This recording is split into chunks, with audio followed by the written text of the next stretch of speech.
Welcome to Watch Mojo. And today, we're counting down our picks for the songs whose lack of success had the most detrimental effects on an artist's career. I never should have asked you to do anything at all.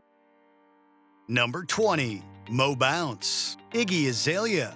In 2014, Iggy Azalea was on top of the world thanks to the success of singles Fancy and Black Widow. However, backlash towards the Australian rapper was growing, particularly accusations of cultural appropriation. The chart performance of her singles gradually deteriorated. Bounce like a fucking 6'4", sick flow, slick talk, spitting that Crisco. That brings us to Mo Bounce. It's an in-your-face EDM rap track that feels like it's at least 3 years out of date. 100 spokes spinning on a chrome rim. I got a feeling that tonight we gonna be going in. It was also Azalea's first song since breaking out to fail to chart in the US. She's experienced middling success at best since then, and the odds of Iggy Azalea ever having another genuine hit seem slim to none. Bounce, bounce, bounce, bounce, bounce, bounce, bounce. Number 19, Shock to the System, Billy Idol. It's hard to think of an artist who better exemplifies the flashy ethos of 80s popular music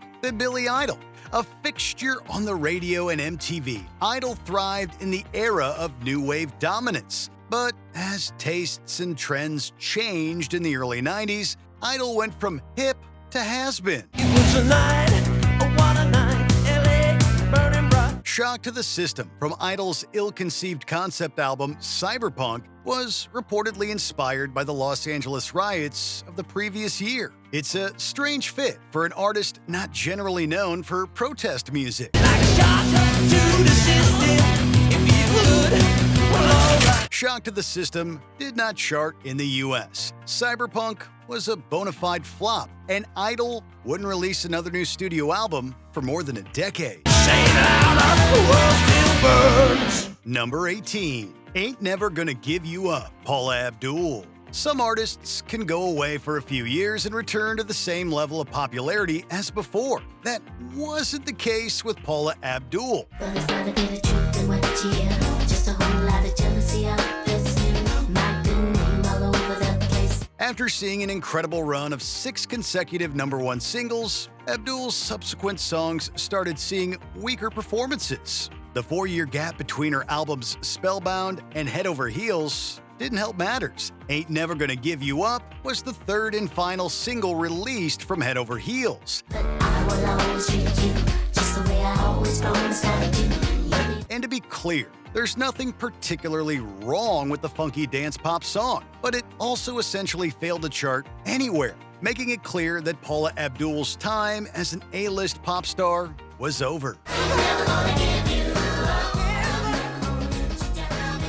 Number 17, Eat You Alive, Limp Bizkit. In the late 90s and early 2000s, there was no band more simultaneously reviled and popular than Limp Bizkit. But even if Nookie and Rollin' weren't exactly cerebral, they at least managed to be guilty pleasure fun. Eat You Alive, the lead single from the band's album Results May Vary, is the opposite of fun. Hey, you, Mrs. I don't know what your name is. I'm drawn to you. Something's magnetic here. Instead, it's brooding, grim, and creepy, and not in a good way. Guitarist Wes Borland having left the band didn't help matters either. I'm sorry,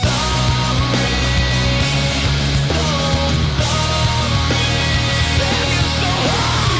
It failed to chart on the Hot 100 and essentially indicated that we needed an extended break from Fred Durst and company.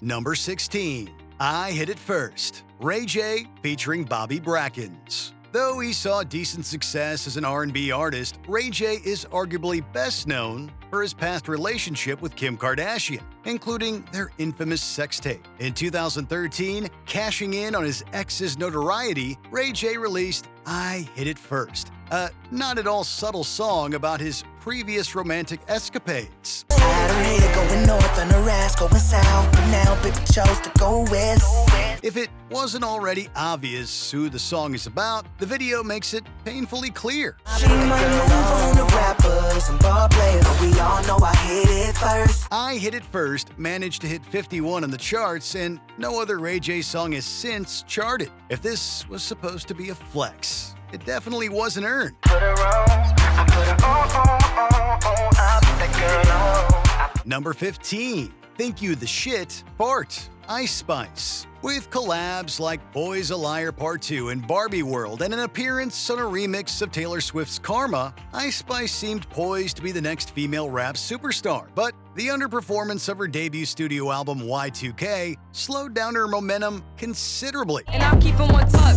I make me some jams. Unlock that I bands. I said 400 bands. Just to do my little dance. It likely would have fared better if the lead single wasn't this, a blatantly low-effort boast track centered around a very juvenile title. I'm a pretty bitch, I don't like fighting. On the beat, I'm going Super Saiyan. It peaked at 37, and Ice Spice's chart fortunes haven't improved since. It may be too soon to say your time in the spotlight is definitely over, but we know a fading career when we see one. I be going hard. I'm breaking their hearts like. Number 14, Ninja Rap, Vanilla Ice. Though Ice Ice Baby made history as the first rap song to top the US Hot 100, it didn't make everyone fall in love with Vanilla Ice. Follow-up single I Love You only peaked at number 52. Less than a year later, Ice appeared in Teenage Mutant Ninja Turtles 2, The Secret of the Ooze, and provided a song for the film's soundtrack. Yo, it's the Green Machine, gonna rock the town without being seen. But while the film itself was a hit, Ninja Rap completely failed on the charts. In it to win it with a team of 4 Ninja Turtles that you gotta adore. Not even the Ninja Turtles could make up for how uncool Vanilla Ice had become after his initial taste of fame. Go Ninja, go Ninja, go!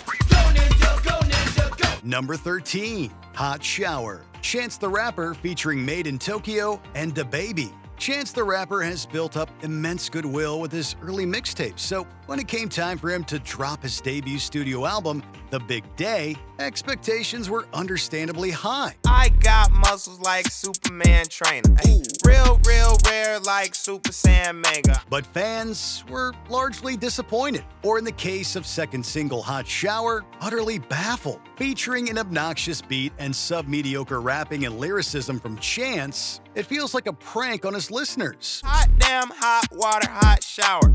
DaBaby, then at the peak of his popularity, admittedly turns in a good verse, but that wasn't enough to redeem this track. Chance has since released numerous non-album singles, none of which have made any kind of meaningful commercial impact. Tangerine, yeah, I call it sweet and sour. And my lawyer say it's urgent, I'ma call him in an hour. Number 12, Cleopatra's Cat, Spin Doctors. The success of Little Miss Can't Be Wrong and Two Princes made the Spin Doctors into radio rock stars of the early 90s, but while they achieved commercial success, it seems they were also aiming to be regarded as intellectuals. Cleopatra's favorite cat got his hands on Caesar's spats. That's the only plausible explanation we can give as to why the lead single of their second album was a funky freeform song about ancient historical figures like Cleopatra and Julius Caesar. Brutus had to turn his head when this cat done went and said. With no discernible hooks, the Spin Doctors lost their radio audience, and they didn't become critical darlings either. What they did become was a cautionary tale about the hazards of a band's ambitions outweighing its abilities. Egypt's biggest rivalry, Cleopatra's cat and me. Number 11, White Privilege 2, Macklemore and Ryan Lewis featuring Jamila Woods. There's no denying that White Privilege 2 is an audacious song. Pulled into the parking lot, parked it, zipped up my parka, joined the procession of marchers.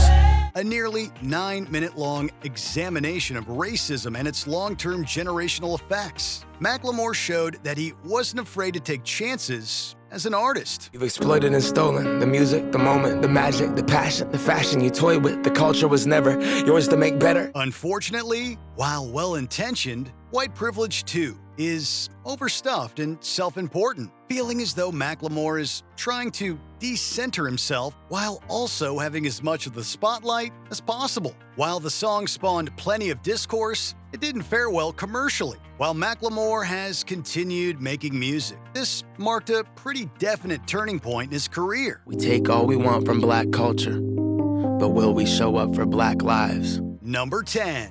I Admit, R. Kelly. The fact that R. Kelly recorded and released I Admit is itself evidence that his career was dead. I admit I done made some mistakes, and I have some imperfect ways. After allegations and backlash against the R&B star grew, he dropped this 19-minute song where he denies the claims made against him and tries to regain his grasp of a narrative he's no longer in control of. I'm not convicted, not arrested, but drag my name in the dirt. The release of documentary series Surviving R. Kelly would only further the anti-Kelly sentiment, and he was eventually convicted of multiple counts of abuse. He's now currently serving a 31-year combined prison sentence. Given its length and self-centered focus, it's hard to imagine anyone but R. Kelly wanting to hear this. Yes, damn it, I admit. I admit. Number 9. Literally I Can't, Redfoo. After the electropop duo LMFAO went on hiatus in 2012, Redfoo kicked off his solo career and found success in Australia, where he became a judge on The X Factor. The party appeared to be rocking until 2014, when he was featured on a song by production duo Play and Skills. We party rockin'. You got a big ol' butt. I can tell by the way you walkin'. Many found the lyrics and music video to be misogynistic and condemned the artist for seemingly promoting a culture of assault. Redfoo received the brunt of that criticism, with a petition calling for his dismissal from the X Factor judging panel amassing thousands of signatures.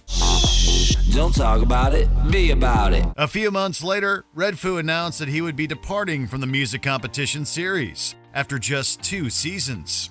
His once budding solo career never recovered. Trying to see what you got, not trying to hear what you think. Number 8. The Way You Love Me, Keri Hilson. Keri Hilson's career took a particularly racy turn with her 2010 sophomore album, No Boys Allowed.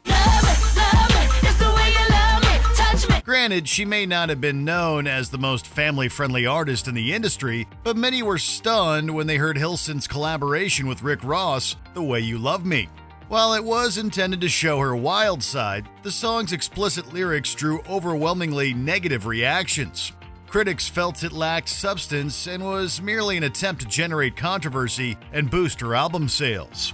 If that was the aim, then it was pretty unsuccessful, as sales of her sophomore effort paled in comparison to those of her debut. Hilson wouldn't release a new album until 2025.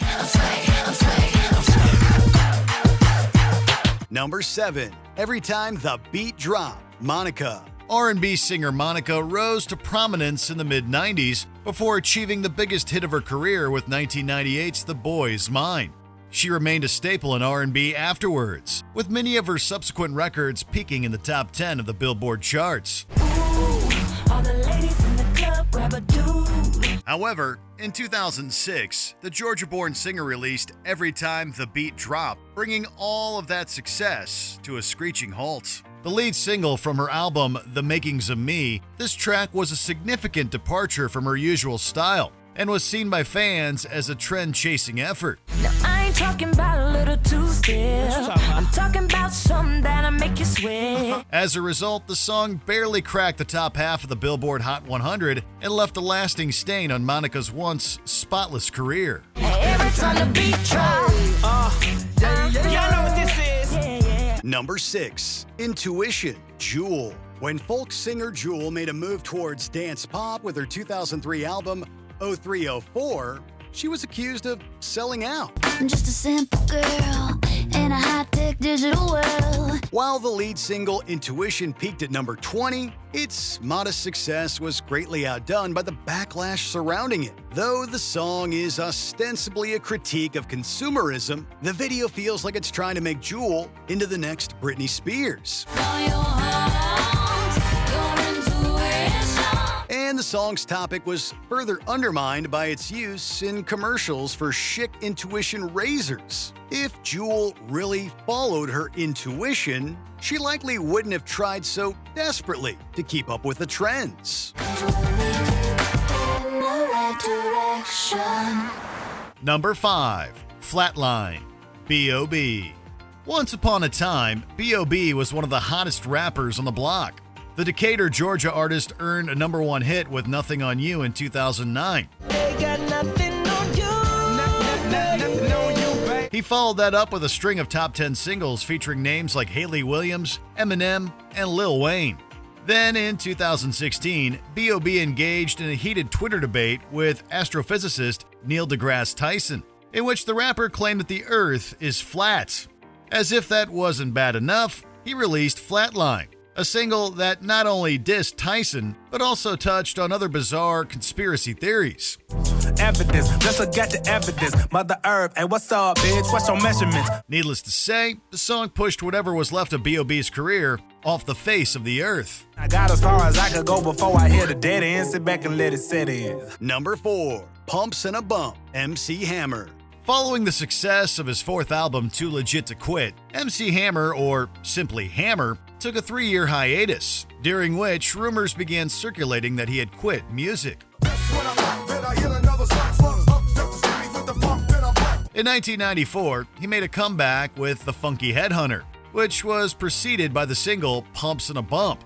Seemingly in a bid to shed his squeaky clean image, this song featured suggestive lyrics and a provocative music video, depicting Hammer in revealing attire. As a result, it received significant backlash, and the video was banned by MTV. This caused the album to sell significantly lower than Hammer's previous efforts. His popularity declined rapidly afterwards, ultimately contributing to his financial troubles a few years later.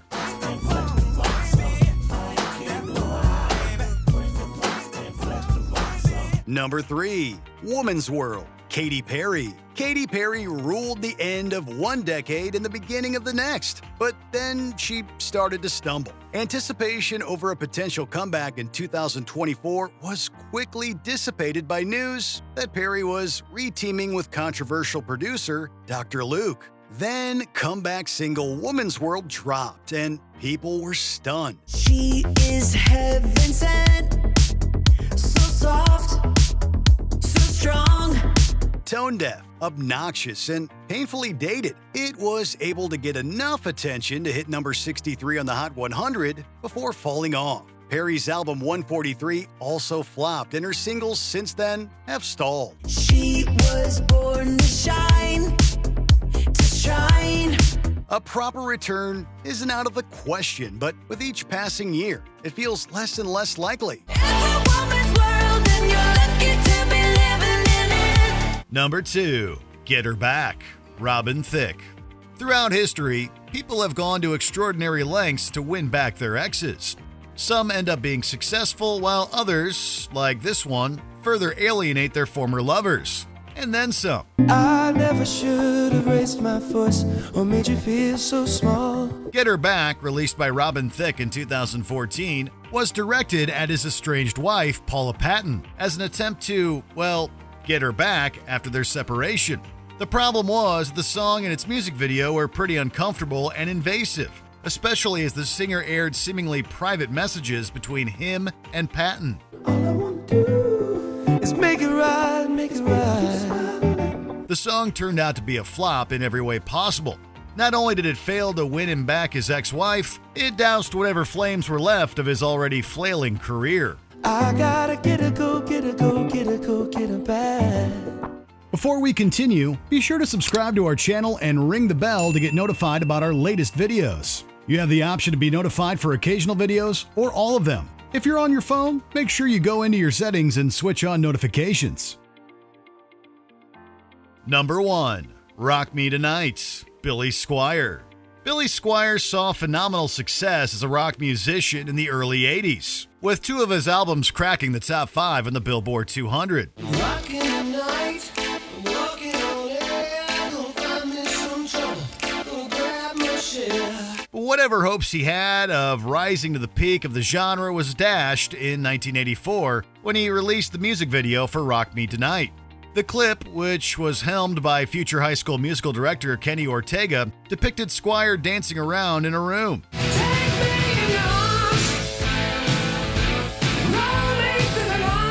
The cheesy choreography was a deviation from Squier's previously established macho image and didn't quite go down well with rock fans. Although the single still did pretty well, Squier's subsequent music plummeted in sales. Indeed, this was the video that killed the rock and roll star. Do you secretly love any of these songs? Let us know in the comments.